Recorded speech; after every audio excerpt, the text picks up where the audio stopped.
Assalamualaikum warahmatullahi wabarakatuh. Kali ini penulis mau bahas soal minyak goreng lagi ya. Ya bahwa minyak goreng itu sebenarnya tidak terlalu misterius ya, tapi juga seringnya di underestimate oleh banyak orang.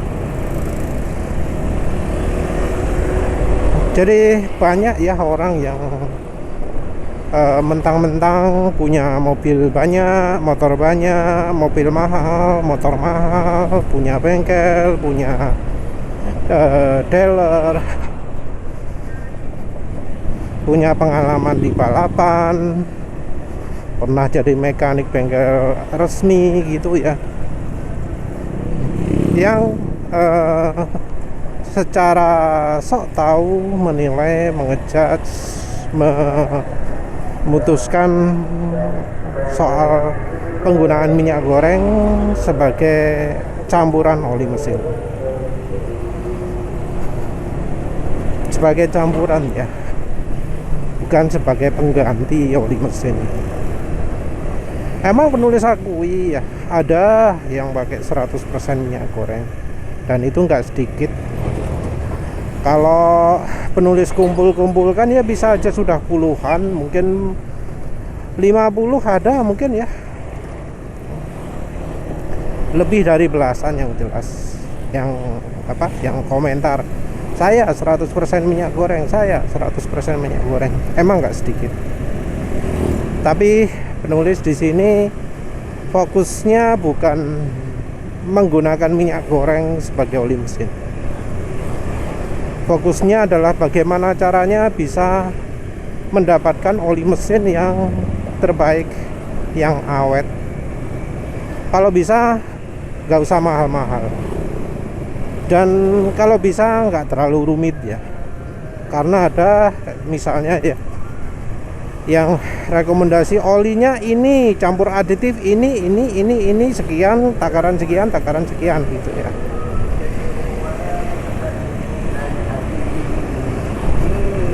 Aditif yang jarang penulis sebutkan itu paling ya minyak silikon. Tapi itu pun kalau campuran minyak gorengnya sedikit ya sebenarnya nggak perlu ya, karena bisa nebeng ke olinya. Kecuali kalau olinya buruk, nggak punya kemampuan yang layak gitu ya, baru pakai minyak silikon. Untuk aditif, penulis juga ya selain dari minyak goreng, penulis juga menawarkan oli samping. Untuk mereka yang nggak dengar penulis menawarkan oli samping, biasanya penulis tawarkan antara B40 dengan SAE40. Meseran SAE40 yang dengan ada huruf B-nya, dan meseran SAE40 yang nggak ada huruf B-nya di botolnya. Meseran SAE40 sendiri, yang meseran SAE40 nggak ada B-nya, itu adalah oli mobil bensin ya. Terus yang ada B-nya itu yang untuk diesel.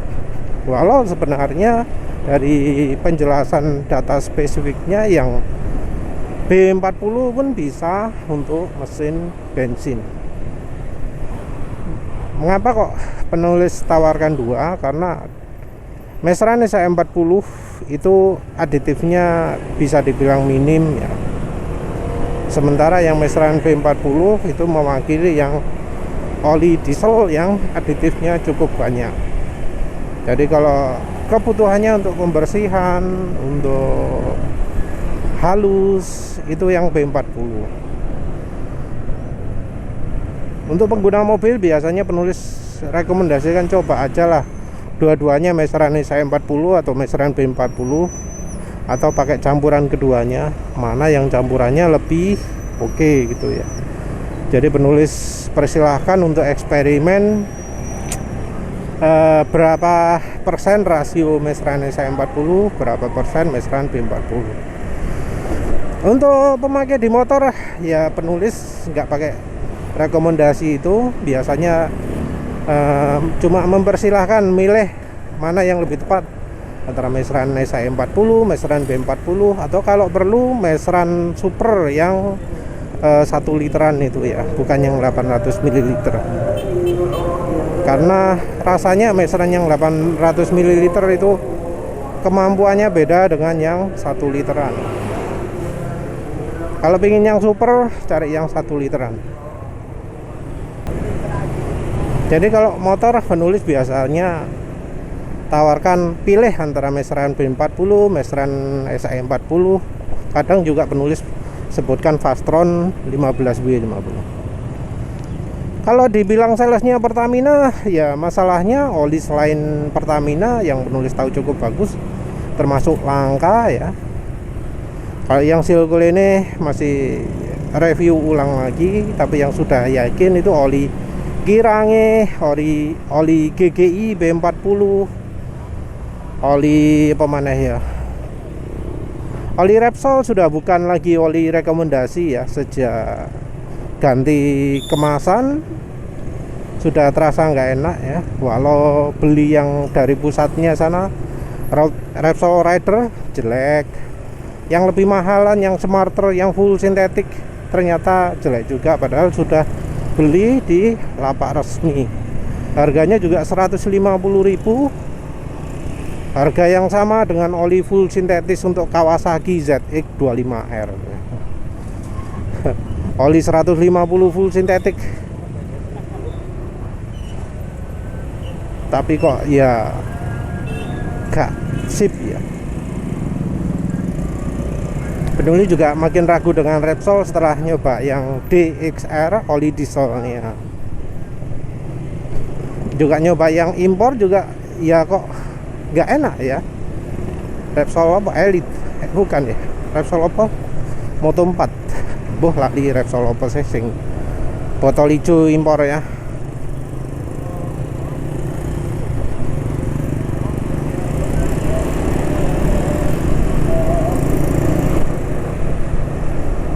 Oli Win 20W50 termasuk oke juga. Oli yang termasuk rata-rata ada ya Kyoso, ada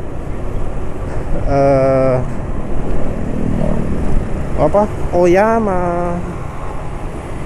Oli yang termasuk cukupan juga oli diesel Vega yang SAE 40.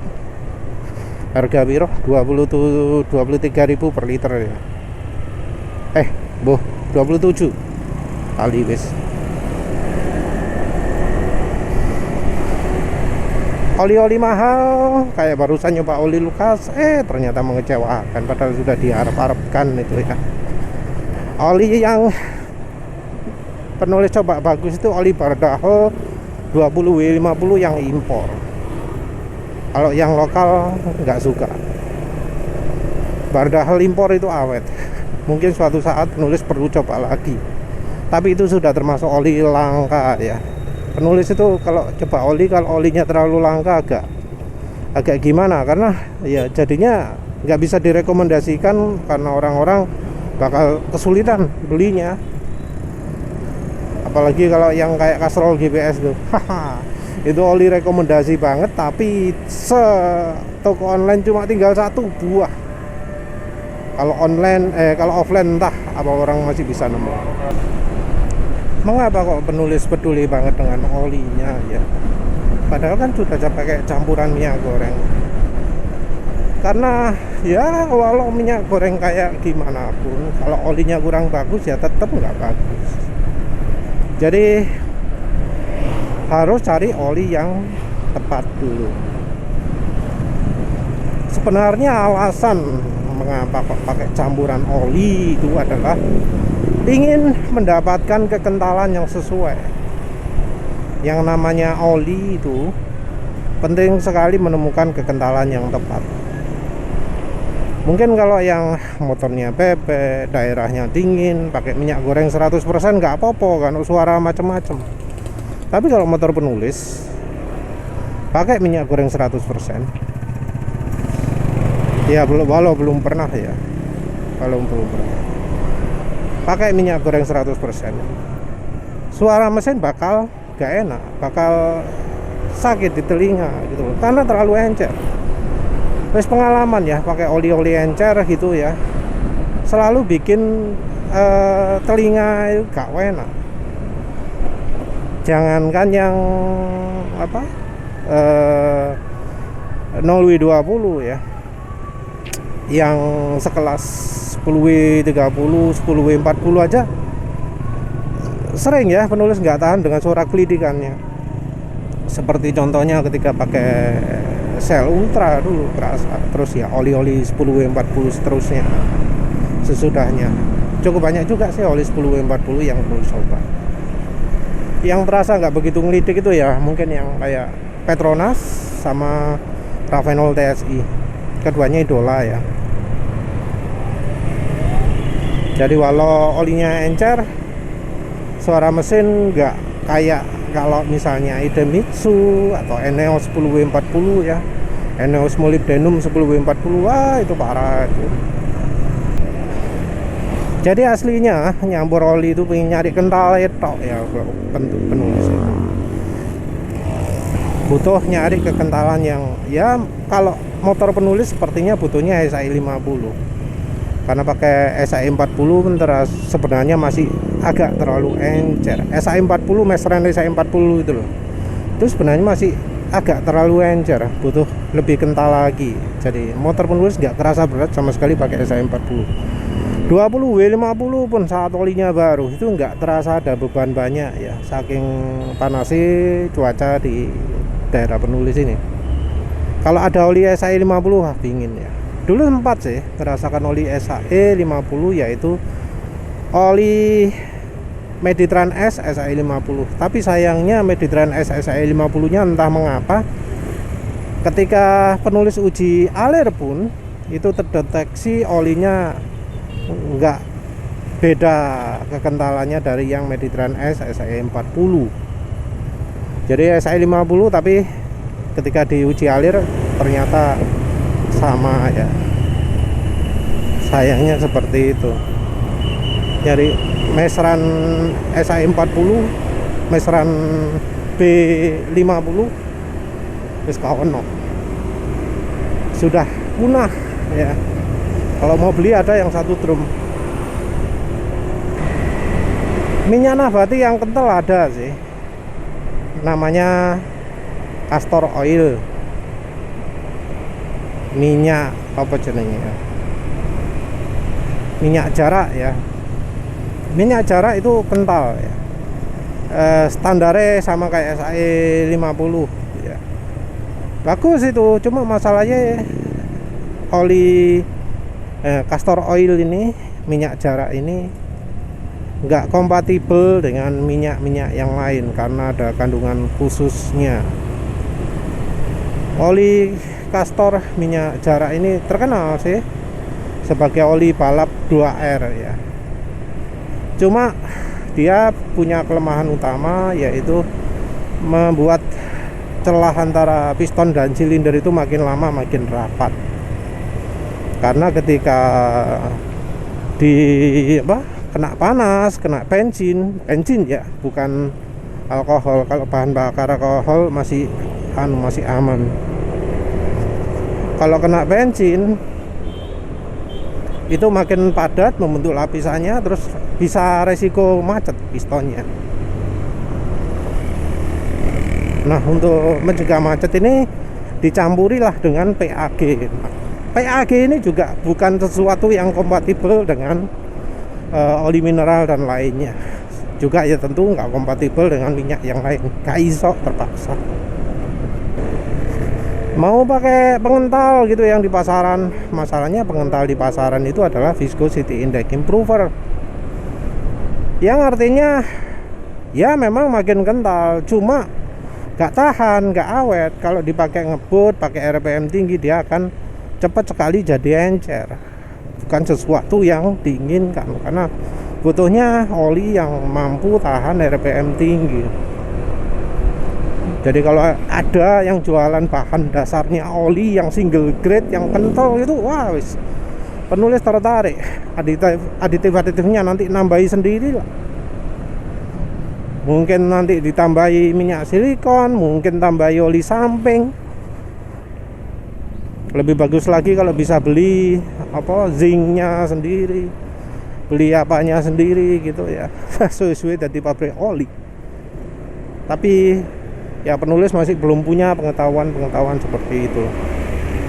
Bahan oli yang banyak tersedia pun ya kebanyakan daur ulang.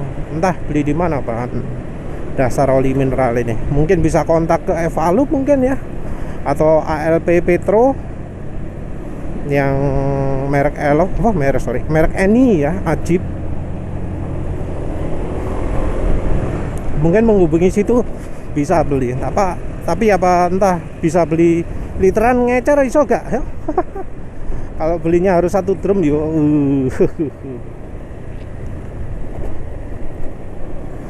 Kalau beli 1 drum pun ya dicurigai arep gawe oli palsu ya, arep gawe pabrik oli palsu ya. Repot juga kan dituduh kayak gitu. Kebanyakan orang yang anti minyak goreng itu bukan orang yang paham dengan dunia oli seringnya. Mungkin orang aku ngerti soal oli padahal sebenarnya enggak. Bisa jadi dia malah enggak kenal dengan dunia oli ya. Biasanya cuma jadi kata pengantar gitu ya. Jadi cuma menyampaikan omongan orang. Jadi omongannya senior yang memberi petuah. Wah, kalau minyak goreng itu kayak gini. Cuma menyampaikan omongan seperti itu. Karena banyak sekali ya orang-orang yang nggak ngerti, orang-orang yang nggak tahu bahwa yang namanya oli mesin itu wajib ada pengujian dengan suhu 250 derajat Celcius dan 371 derajat Celcius, satu maneh 175 derajat Celcius atau apalah. Tapi yang jelas kalau lihat videonya penulis manggang oli mesti nyeletuk aja. Oli mesin itu nggak mungkin diuji sepanas itu. Mesin itu suhunya cuma berapa? Kalau yang sudah paham beneran soal mesin pasti tahu lah. Orang ngomong gitu pasti aneh ya, karena oli itu salah satu tugasnya adalah lewat lubang oli yang ada di piston. Nah, piston suhunya berapa? Apa 80 derajat Celcius? Kan enggak. Ring oli itu loh, itu kan tugasnya menyapu oli. Artinya olinya kan dilumasi ke silinder. Nah, suhu silinder itu berapa? Ada peristiwa oli cepat habis gitu, ada istilah oli nggak tahan panas. Itu sumbernya dari mana? Apa karena olinya nggak tahan dipanasi sampai 100 derajat Celcius? Enggak ya. Oli nggak tahan panas itu karena olinya harus melumasi permukaan silinder yang sangat panas suhunya.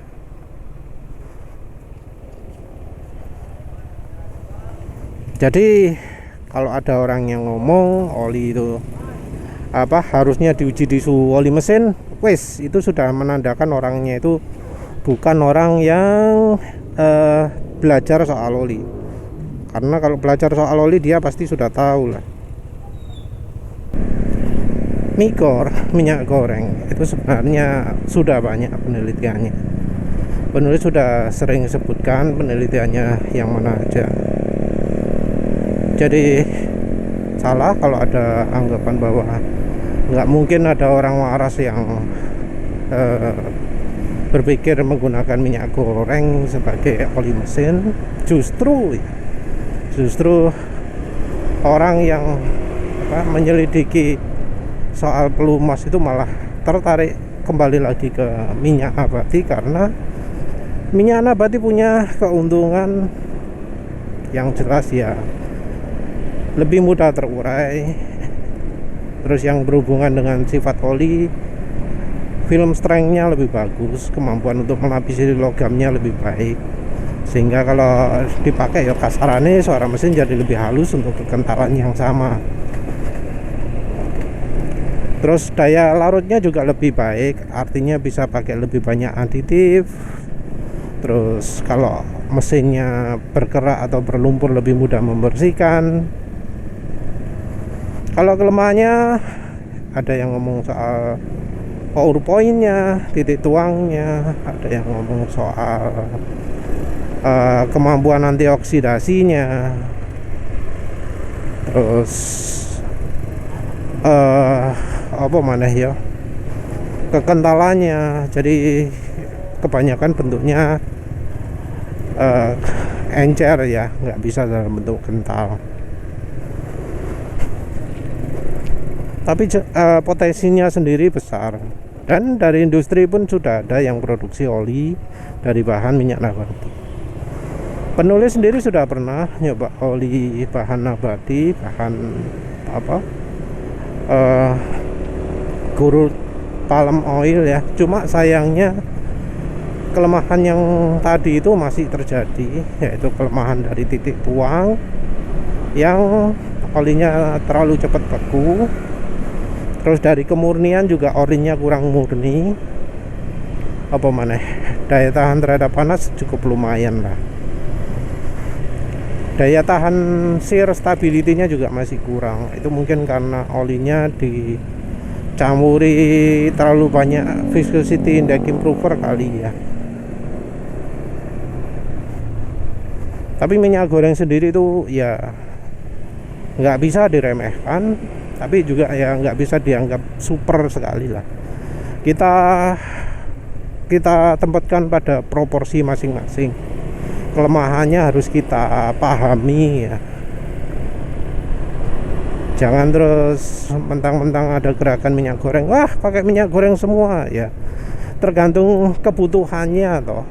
Nggak semua orang bisa pakai oli mesin yang terlalu encer walau film strength-nya besar. Apa maneh? Ya wes lah, itu saja.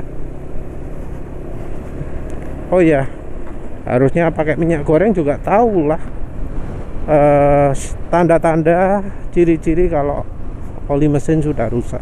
Jadi mau pakai oli mesin, mau pakai minyak goreng, tahu kapan oli itu rusak. Ya sudah, itu saja. Terima kasih sudah menonton. Assalamualaikum warahmatullahi wabarakatuh.